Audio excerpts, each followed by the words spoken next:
Hello, I had mentioned a couple videos back that when Ani was about 14 months old, in July we went to see my parents, which is a 17-hour drive one way, not including stops.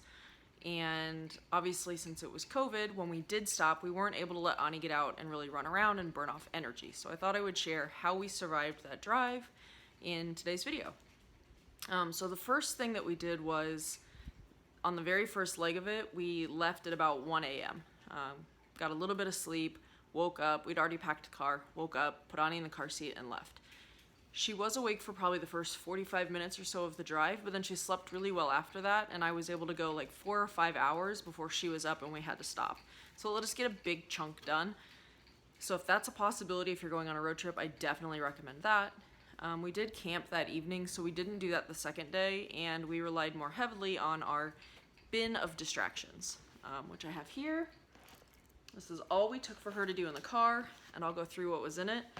We did stop about every 2 hours so she could have a snack, at least get out of the car seat, move around in the car a little bit, and just generally have a break from being cooped up. She's still in her infant carrier, although obviously pretty soon we'll move her to a rear-facing upright. I don't know what they're called. A rear-facing car seat that's meant for toddlers. But like I said, this is all we took. We took this to my parents' house, back from my parents' house, and then when we went to Lauda's family, we did the same thing. And the way I did this bin was I picked a few of her favorite toys, and about a week before the trip, I put them up. Same with favorite books. That way, I knew she liked them. I knew about how long they would hold her attention for, but by putting them up for about a week, she sort of forgot about them temporarily, so when we brought them back in the car, even though they were favorites, they had a little bit of novelty to them. So for books, we only took a few. My parents have a ton of books, and she's really happy to have the same books read to her over and over, or to get new books, either one. So we took Animals Animales, First 100 Words, Mommy Mama and Me, and Mr. Brown Can Moo Can You. I could have really picked just about any of her books and she would have been happy, but I liked these because for the most part, they take a little bit longer to read through, and or there's lots of pictures and we could have conversations with her about what was on the pages. Next up was one of her O-balls. It's just a favorite. It rattles, she can throw it around.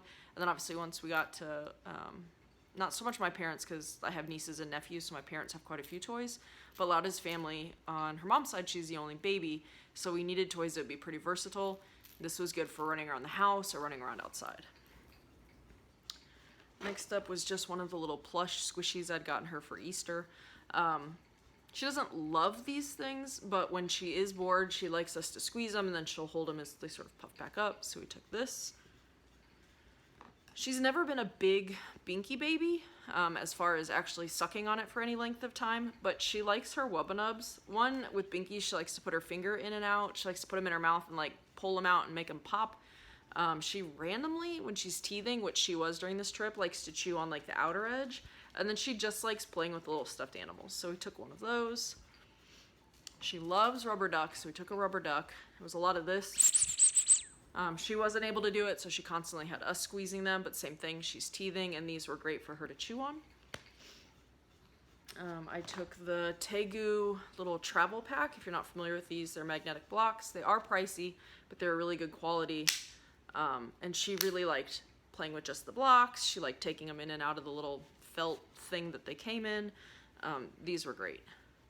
The only downside with this is when we got to places, we had to make sure we didn't lose pieces.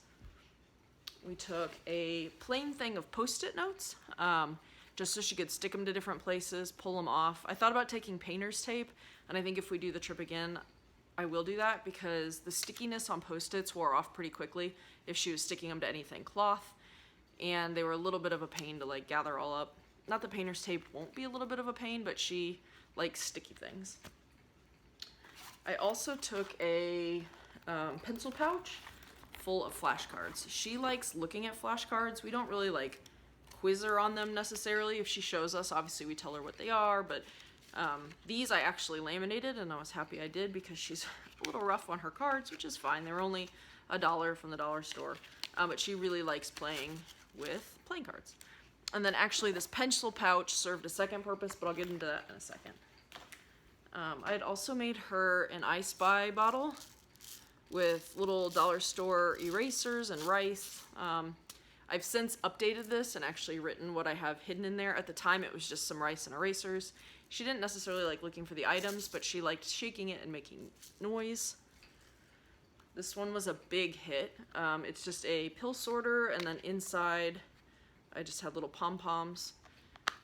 And yeah, pretty simple, but she really liked popping them open and then closing them, or having us pop them open and her close them. She always likes playing with little pom-poms. So this one and the one I'm about to show you were probably the two that she played with the most. The next one is, I had taken an empty Huggies wipes, it's a little overstuffed now, and put a bunch of toys in it. So I'll get into why she really liked playing with this in a second, but in here I had a silicone straw tied in a knot. Again, she was teething and she really liked getting these in and gnawing on them.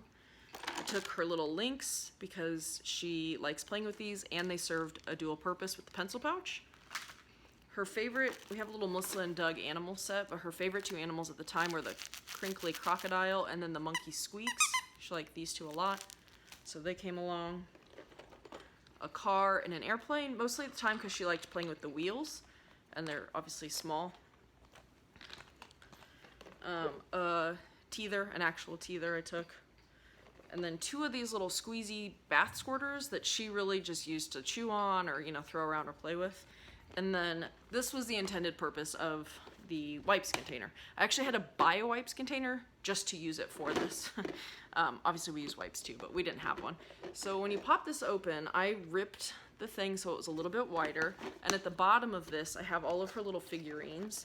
Now she has always liked playing with these figurines, looking at them, moving around. But the nice thing about it is they all fit through there. She was obsessed with dumping them all out in her lap and then having us pop the container and putting them in one at a time, and then she would do it again, and she would do it again, and she would do it again. So this hands down easily took up the bulk of our time in the car. It was the most entertaining, it was simple, it held her attention, it let one of us get a nap sometimes. But yeah, this was the biggest hit. She'd probably honestly like anything that could fit through. I could do some of her lacing blocks or just little blocks. But because she's a kiddo who likes the figurines, this was a hit. The only noise-making toy that we took was this microphone. It has two functions. The first function plays music and lights up and sings a song. And then the bottom function, actually, you can record short snippets and then it sort of remixes it for you. So this was a hit when she became desperate, or we became desperate. We would pull this out and let her listen to some music and play with this. We try to use this as what we'll call our last resort, just because push-button toys tend to lose their novelty pretty quickly and they don't sustain her attention very long. So this was usually used if we knew a gas station was coming up in say 10 miles and we were going to stop and she was starting to lose it, we'd pull this out and use it. And then the multi-purpose of the pencil pouch and the links were because we also took our super last resort iPad with Netflix. She is not big into watching, and never has been, even now, TV shows, but the one that she will sit and watch an entire episode of is Little Baby Bum. Possibly one of the more obnoxious options, but it really holds her attention. So we have Netflix, we downloaded a few episodes to the iPad and had them ready in case one of us just really needed a nap, or she was completely losing it and we were in the middle of nowhere. And the way we played it for her was we took these links and actually Lauda came up with this. It was a good hack. Put one through one side and then wrapped it around, because she's in, like I said, a rear-facing infant carrier at the time. Wrapped it around the headrest like this. So it hung from the headrest. We had more links. It hung from the headrest kind of right in front of where her eye line was. And then we put the iPad in it and zipped it closed. So this served two really nice purposes. One, it kept the volume down for the driver, and usually if we had this on, whoever was in the back seat with her was trying to catch a quick nap. So it wasn't so loud that it bothered us, but it was loud enough that she could hear it. And it obviously held it in place for her to see. We didn't have to worry about her dropping it or turning it off. Although on the way back, she realized she could use her toes to mess with it. So that was a little obnoxious, but we just played it as if she turned it off, it was off. Lauda had to use this more than I did because she associates Lauda with, particularly at the time, with nursing. And if Lauda was in the back seat, she was very demanding. She wanted to nurse. She wanted to, get out of her seat or whatever it was. So the iPad was very helpful then. I used it most after I'd been driving for a long stretch and really needed a nap. She's used to, with me, playing games, reading books, that kind of stuff. So she wasn't as demanding or whiny with me in the back seat in general. But that was it. That was all we took on all of our road trips. Like I said, it fit in this bin that we got at the Dollar Tree or the 99-cent store, one of the two, that fit on the floor between the driver's seat and the seat where her car seat was. So obviously Lauda or I had to get down and, get whatever activity we wanted to hand her, but that helped control the mess. It helped keep all the toys corralled. When we went particularly into her parents' house and needed toys to come in with us, we just grabbed the whole bin and took it in. And then when she was done playing, we made sure everything came back in the bin, and that was how we didn't lose anything. But yeah, that worked really well for us for both of our road trips, and we'll be using a similar system in the future, although now as she gets older and can kind of do more activities, I have some other things planned. Some other suggestions are, if you have a little kiddo who really likes posting items, which is like putting them in like a bottle or something, that would be a really easy one to do in the car. Do like popsicle sticks or something bigger that's not a choking hazard. Ani's never been a big fan of that activity. It's why I was so surprised that she got so focused on putting her figurines into the wipes container, because she's never liked doing that sort of activity. But I think the difference was the little place where the wipes come out gave just enough resistance that she really had to try to figure out how to manipulate it. It was actually really funny. It was the first time we saw her very intentionally using both hands together. If you handed her the toy head first, she didn't like putting them in feet first, because some of the characters have wider feet or their arms are out and it would get stuck. So if we handed it to her like this, she would take it in her other hand and work and turn it until, well, she's pretty much right-handed, until her right hand was holding the feet, and then she would put it in. So it was the first time we'd really intentionally seen her manipulating items using both hands. So that was just kind of fun. But other than that, nothing here was too crazy or too expensive. None of it was new at the time other than the actual wipes container. We just used things that we already had. It worked perfectly. She's a really good car trip baby, and now that she's getting a little older and hopefully will be a little more interested in the iPad, that'll continue to be our sort of last-ditch effort in the car, and we'll entertain her with other things. But hopefully got something out of this. We will see you next time. Bye!